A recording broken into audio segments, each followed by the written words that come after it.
बिस्मिल्लाहिर्रहमानिर्रहीम। अस्सलाम वालेकुम। डेली न्यूज़ नेटवर्क के साथ आप देख रहे हैं लाइव विद आमना तबस्सुम।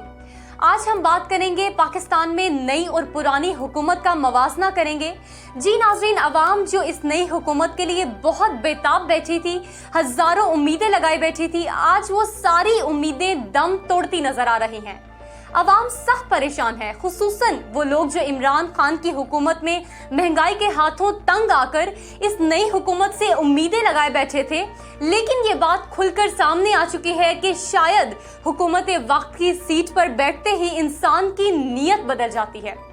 बहुत से लोग ये बात समझने से कासिर हैं कि नून लीग के यही लोग जो इमरान खान को महंगाई के हाथों तनकीद करते हुए हुकूमत छोड़ने का मशवरा देते थे, आज वही लोग, वही पार्टी इस महंगाई के रास्ते पर इमरान खान से ज्यादा चलने लगी है। आज के अनवान में हम इन दोनों हुकूमतों का थोड़ा सा मवाजना करेंगे। इमरान खान की हुकूमत जो रही तो 3.5 साल, इसमें जितनी भी महंगाई हुई लेकिन अवाम लोड शेडिंग के हाथों बिल्कुल महफूज थी। लेकिन इस नई हुकूमत में घंटों गैर एलानिया लोड शेडिंग के हाथों आम अवाम तो क्या, कारोबारी तबका भी सख्त परेशान है। जब लोड शेडिंग होगी, बिजली नहीं होगी, कारोबार नहीं होगा तो मुल्क तरक्की कैसे करेगा?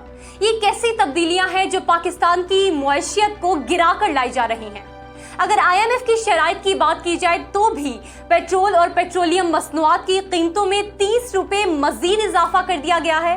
क्या वाकई महंगाई में कोई गुंजाइश बाकी थी जो इन मसनूआत में 30 रुपए मजीद इजाफा कर दिया गया है? इस नई हुकूमत में डॉलर की कीमत 200 से जायद हो चुकी है, नैब के कानून बदल चुके हैं। ओवरसीज पाकिस्तानी जो दियारे गैर में रहते हुए मेहनत करके अपनी जमा पूंजी पाकिस्तान भेजते थे, उन्हें भी वोट के हक से बिल्कुल महरूम कर दिया गया है। ये तमाम इंकशाफात इस नई हुकूमत और वजीर आजम शहबाज शरीफ की कारकर्दगी पर एक सवालिया निशान है। अवाम का हुकूमत वक्त से सख्त मुतालबा है कि उन्हें बताया जाए कि इन्हें भेड़ बकरियां समझते हुए जो जानवरों जैसा सलूक किया जा रहा है, आखिर उनका कसूर क्या है। मिलते हैं अगले प्रोग्राम में। अल्लाह हाफिज। खबरों और अपडेट्स के लिए देखते रहिए डेली न्यूज़ नेटवर्क।